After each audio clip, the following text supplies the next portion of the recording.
Уважаеми господин председател, макар да е стъпка в правилната посока, инициативата на Европейската комисия не може да се смята за сериозен ангажимент за справяне с драматичното намаляване на дивите и домашните опрашители.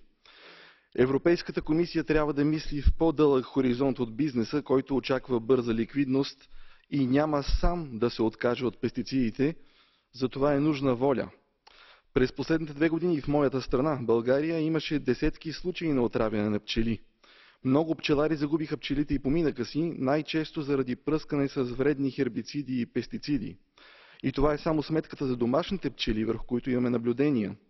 Какъв е ефектът върху всички други опрашители, можем само да гадаем.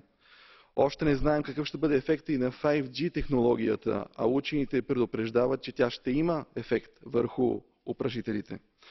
Без действен и реален финансов и политически ангажимент от страна на Европейската комисия към пчелари и научни специалисти, се опасявам, че съдбата на тази инициатива ще бъде доста сходна с насоките на Европейския орган по безопасност на храните и пчелите от 2013 година.